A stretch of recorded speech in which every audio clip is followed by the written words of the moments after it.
And welcome back to the Power Accountability League. I'm your pal Dan L. This is my channel. And together, let's try and find a way out of our current hell. All right, today's video is entitled You Have to Pick a Side Part 2. Remember, this is a series of 3 videos, and they're all entitled You Have to Pick a Side. And the first one, I talked about some anecdotal conversations I had in the comment section of other videos. In this one, we're going to talk about some subjects like other possible political parties. And we're going to talk about some other things as well. But anyway, let's get right to it. Something I thought of several months ago, actually a few years ago, was we needed at least a third party to exert some pressure on Democrats and Republicans, because Democrats and Republicans have united. In Washington, D.C., we have the uniparty. Once in a while, you get an independent. No, Bernie Sanders calls himself an independent, but he's a communist. So he's communist independent. By the way, you notice that he votes for the Democrats. So why does independent communist Bernie Sanders, why does he align with the Democrats? Because the Democrats align with communism.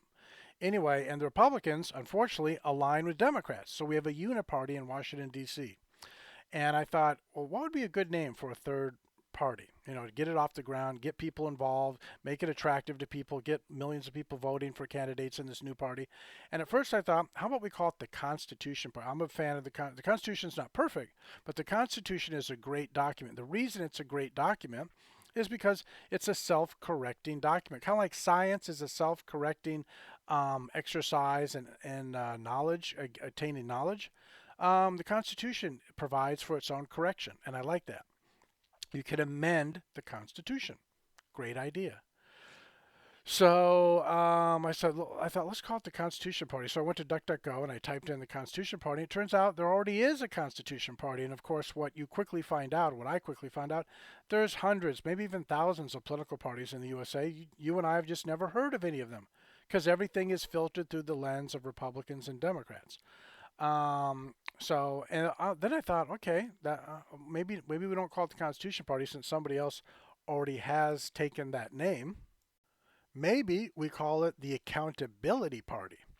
And I went to DuckDuckGo, searched, and I don't know if there really is an accountability party per se, but in 2011, someone went to WordPress.com and Blogspot.com and created a little fantasy they had said they wanted to create the Accountability Party, and they admitted it was a fantasy, but that's the Democrats, once upon a time, that party was a fantasy. They brought it into reality. Republican Party, once upon a time, it was somebody's fantasy, and they turned it into a reality.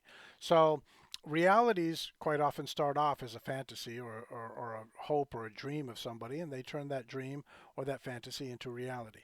So I'm going to read you a little bit about the two things I found: the Constitution Party, which I found on Wikipedia, and I found this the Accountability Party, which isn't really, I don't think it's not really a formal party. It's just someone's wishful thinking, and they put it down in a blog post. So first, we're going to start off with the Constitution Party. I'm going to read you some information about that. Here we go. The Constitution Party, formerly the U.S. Taxpayers Party until 1999, is a political party in the United States that promotes a religious conservative view of the principles and intents of the United States Constitution.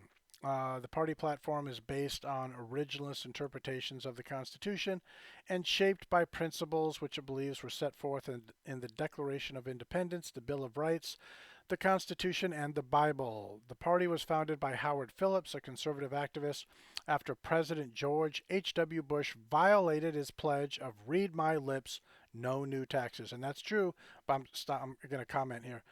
George Bush did say, read my lips, no new taxes, and he couldn't wait to join with the Democrats to raise taxes.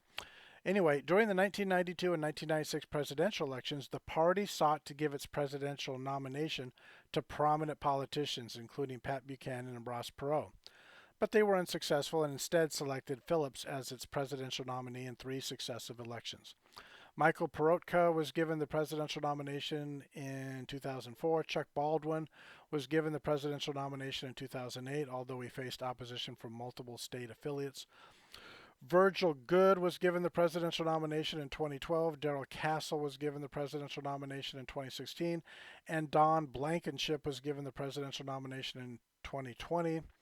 In 2000, Rick Jor became the first member of the party to hold a seat in a state legislature.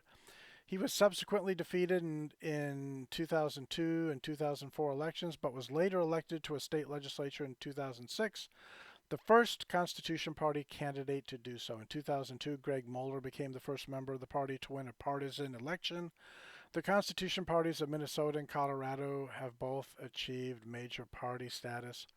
As of July 2020, the Constitution Party has 26 members who have been elected to city council seats and other municipal offices across the United States. In terms of registered members, the party ranks 5th among national parties in the United States. Okay, so there's that.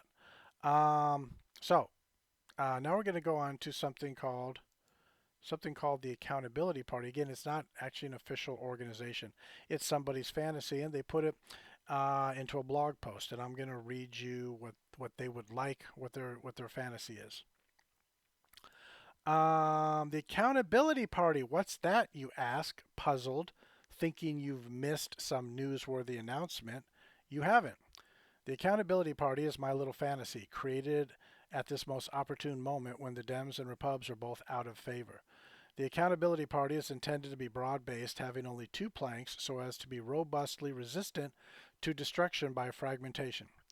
The Accountability Party's 2 planks are accountability and jobs. Every other issue is relevant only as seen through the lens of these 2 concerns. Otherwise, the Accountability Party takes no position. No position means no position. No position means being agnostic on everything else.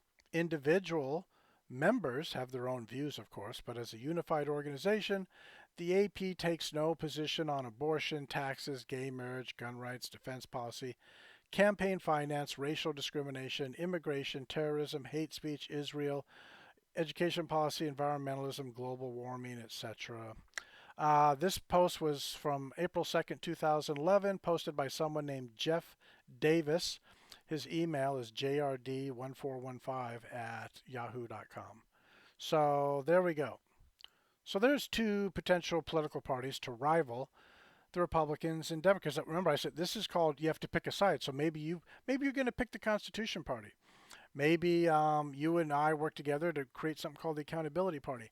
I've thought long and hard about this, and ultimately, probably the answer is to have another strong party. Two parties. Too easy for 2 parties to come together. Remember, the more fragmentation you have, this guy Jeff Davis says that's a bad thing.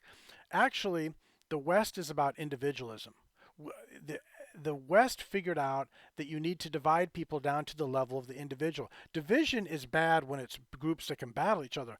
But when division is down to the level of the individual, that's a good thing. Because individualism means more freedom, means more liberty. It really does. Because everyone is responsible for themselves.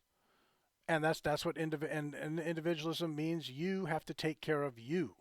And when people accept that, when you get all the individuals accepting they're responsible for now, of course, what happens is you have to have a government. In order to have civilization, you do need. Sadly, it's a harsh reality, but you do have to have a government to manage your civilization. So you want to have an ethical government. You want to have one that responds to the people.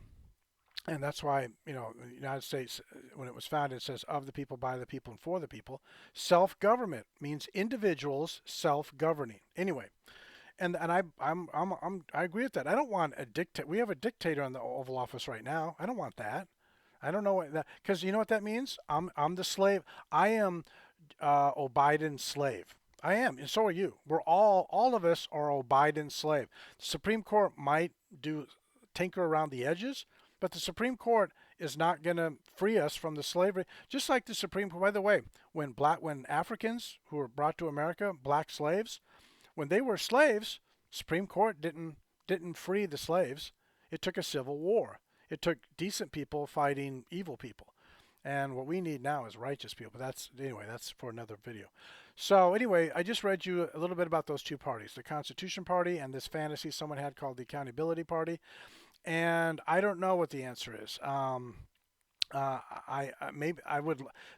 problem with the Constitution Party, people are going to look at it as pushing a theocracy because of the religion aspect. That's going to turn a lot of people off. And when the USA was founded, the founders did not want America to be a theocracy. They wanted religion to be separate from government. So this person who created Howard Phillips, was that the name? Who created the Constitution Party, they want religion to be part of the government. That's not good. And I'm guessing they want Christian religion. That's not good. We can't have a Christian government. I realize it sounds good. Christians are decent people. Why not have a Christian government?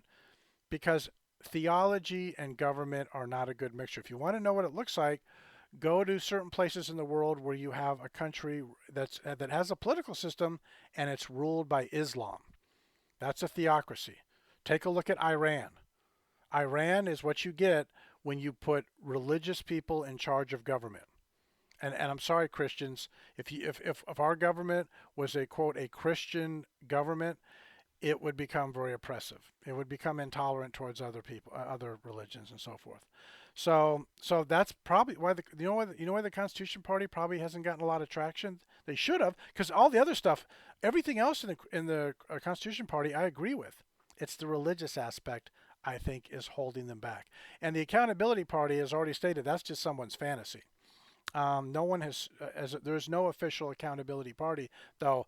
I'm on board with starting one, and we wouldn't, and we would, yes, it would be a party about morals, about what's morally right, choosing moral rightness over what's morally wrong, or morally virtuous over what's morally evil. But we wouldn't use religion. It'd be secular understanding of right and wrong. And there's something called the secular understanding of right, wrong, good, bad, evil, and righteousness. Even though people think those are all religious concepts, they're not. You can come to those belief systems logically, in a secular way, in a non-religious way. Anyway, so the point is, though, you have to, picking Republican, Democrat right now is hard because it's all the same thing. So, but right now, though, there is a lesser of two evils. The Republicans are the lesser of two evils. I hate Romney and McCain, but they weren't as bad as Obama. Obama was terrible, and Romney and McCain would have been better than Obama. They wouldn't have been much better because they both, sadly, believe in a giant oppressive government. But Trump was better than Hillary Clinton and Joe Biden and Obama, and for that matter, Romney, McCain, Bush. Trump and Reagan were, in my lifetime, the only time I didn't have to hold my nose, because in my lifetime I've voted for some independents, and Republicans never voted for a Democrat, never will. It's the party of slavery. I don't vote for the party of slavery. But I voted for Republicans mostly, and once in a while independents. But only twice have I not had to hold my nose. When I voted for Reagan, I didn't have to hold my nose. When I voted for Trump, I was enthusiastic about that. But every other Republican I've ever voted for, I had to hold my nose because I knew those Republicans, they were just Republican in name only. Really, they were Democrats who were posing as Republicans. So I don't know. Maybe we can, if you want to start something called the Accountability Party, or maybe you and I working together. I don't know. So I'm gonna contemplate that. And I'm trying to think. Oh, one other thing. One other thing. I want to say that the Republican Party was founded as the anti-slavery party. I don't understand why they have such a hard time remembering it. And Steven Spielberg's wrong. Steven Spielberg says Republicans now are what Democrats were in 1859. He's wrong. The Democrats have always been the pro-slavery party, and the Republicans have been anti-slavery sadly, up until the election of pro-Trump. Trump broke the Republican Party, so they decided to become the pro-slavery party just like the Democrats. Anyway, I will tell you this, though. That flag in the background, that's the side I'm on. I'm going to pick a side, and that flag represents the Constitution. So I'm on the side of the Constitution. I'm on the side of the rule of law. I'm not on the side of a specific religion. And the problem is Christians are in control of the Republican Party and the conservative movement. And I don't want to expel the Christians. They're not horrible people, but we need more secular, we need more agnostic people who openly identify as conservative or openly identify as being on the political right. We don't have enough of that going on. But like I said, when I'm going to pick a side, I might pick the Constitution Party or the fantasy called the Accountability Party over the Republicans. Maybe I'll do a write-in vote. Maybe you'll do a write-in vote.